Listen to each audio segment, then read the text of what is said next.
The sun had just started to rise over the quiet hills of South Carolina when Sergeant David Langston folded the last of his uniforms into his duffel bag. The ranch he stood in had been his dream. 20 acres of open land, a modest white house with a wraparound porch, and the kind of silence that spoke of freedom.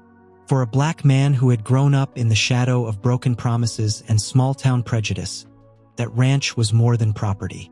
It was proof that he had made it, through sweat, through service, through every door that had been slammed in his face. David's wife, Marcia, stood by the screen door, her hands gripping the frame as if letting go would make the goodbye harder. "Promise me you'll come back safe," she whispered, her voice trembling against the early morning air. David smiled, the kind of smile soldiers learn to give when they're walking into uncertainty. "I always do," he said, pulling her into his arms. Behind them, the land stretched endlessly, a quiet symbol of everything they had built together.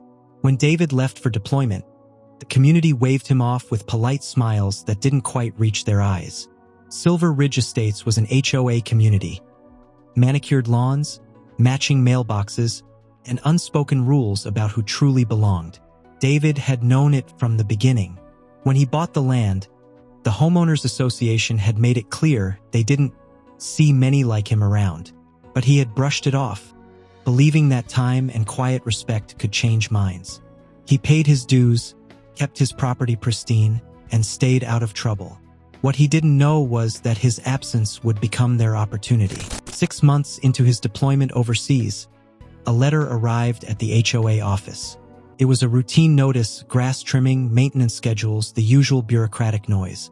But when no one saw David around, the board began whispering. "He's gone," one of them said in a meeting. "That property's been sitting there for months. It's an eyesore." What followed was a series of quiet moves, the kind of paperwork that hides in shadows. Fees were added. Notices were mailed to the wrong addresses. And eventually, the HOA claimed delinquency. Back home, Marcia was visiting her sick mother in another state. She never saw the letters, never heard the warnings. By the time she returned, a for sale sign stood in the yard. Strangers were walking through her living room, appraising furniture that wasn't theirs, debating the value of her family's photographs as if they were fixtures to be removed. Marcia's hands shook as she called the HOA office, her voice breaking through tears. "You can't sell our home. My husband's overseas, serving this country." But the voice on the other end was cold, indifferent. "Ma'am, the property has been repossessed. You'll have to take it up with our attorneys." News travels fast in small towns, but not fast enough to stop injustice once it starts rolling downhill. By the time David received Marcia's message through a shaky satellite call, the sale was already finalized. His ranch, his pride, his sanctuary was gone. The pain hit deeper than any battlefield wound. He had fought for a nation that now allowed his home to be stripped away while he wore its uniform. The men in his unit noticed the change in him. The laughter stopped. The light in his eyes dimmed. But David Langston was not a man who stayed silent. When he came home months later, he stood at the edge of what used to be his land. A stranger's car in the driveway, his daughter's tire swing gone, the porch light replaced. He knelt in the dirt and let the soil run through his fingers. This land had once been his father's dream too.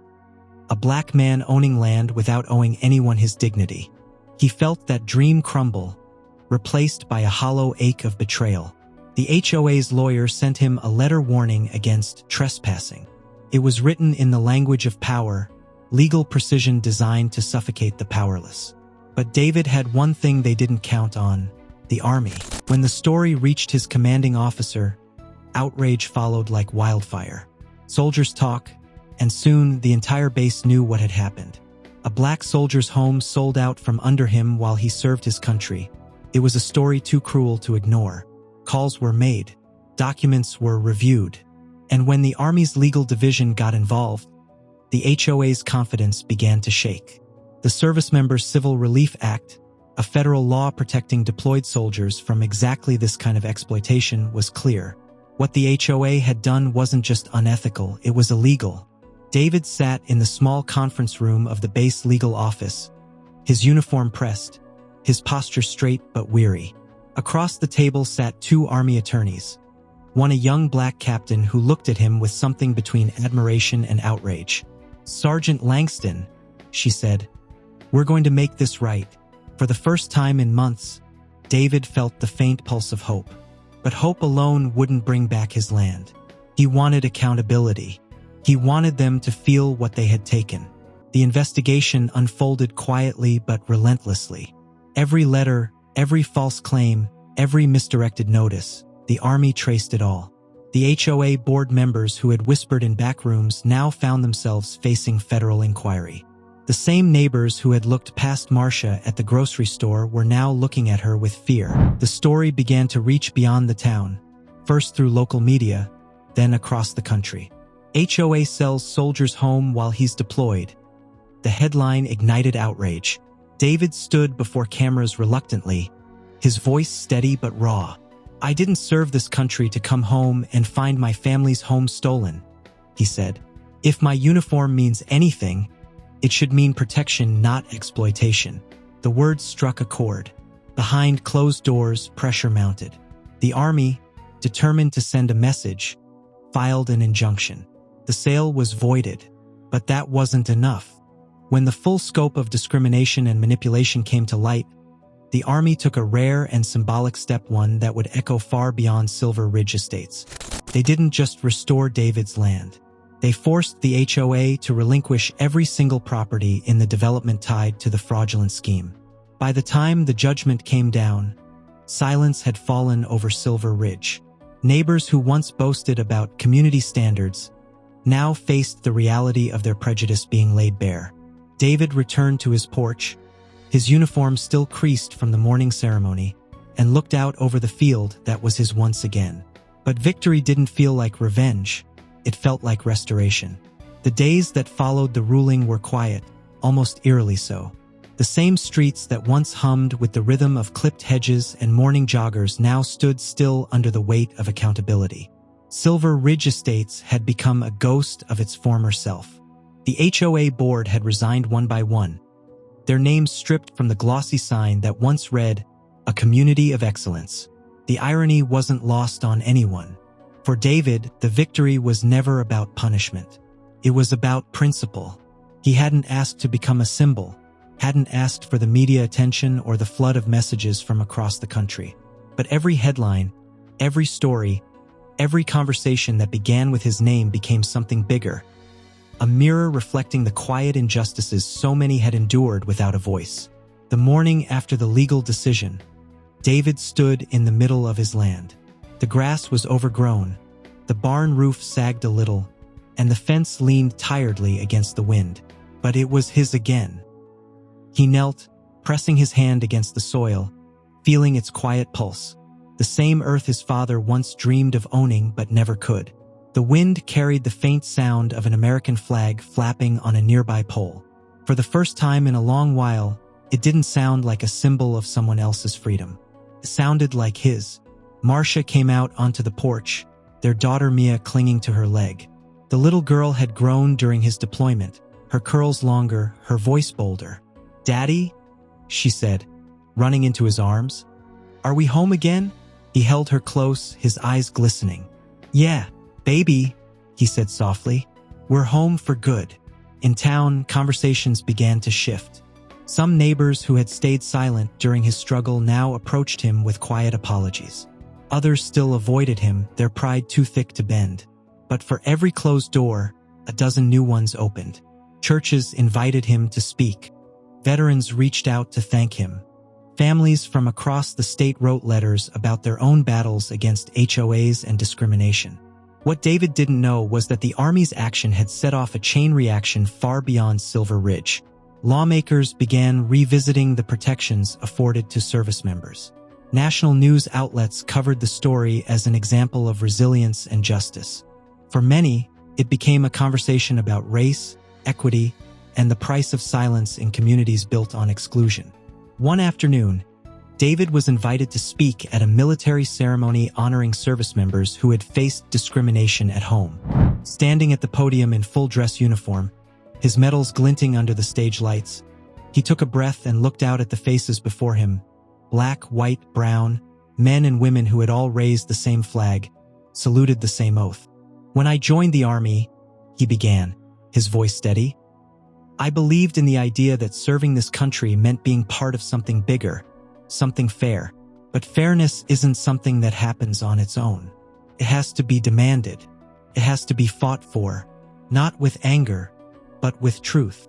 He paused, scanning the audience. They took my land while I was wearing this uniform. They said I didn't belong. But the thing about belonging is it's not up to them to decide. It's up to us to stand firm in who we are, to claim the dignity that's already ours. The room was silent except for the sound of his words echoing against the walls. Then the applause came, long, rising, and thunderous. It wasn't just for him. It was for every service member who had been overlooked, every black homeowner who had been priced out, every quiet act of courage that had gone unseen. Back on the ranch, life slowly began to return to normal, or at least a new version of it. David rebuilt the barn, repainted the fence, and planted rows of sunflowers near the edge of the property. For Mom, he told Mia, smiling.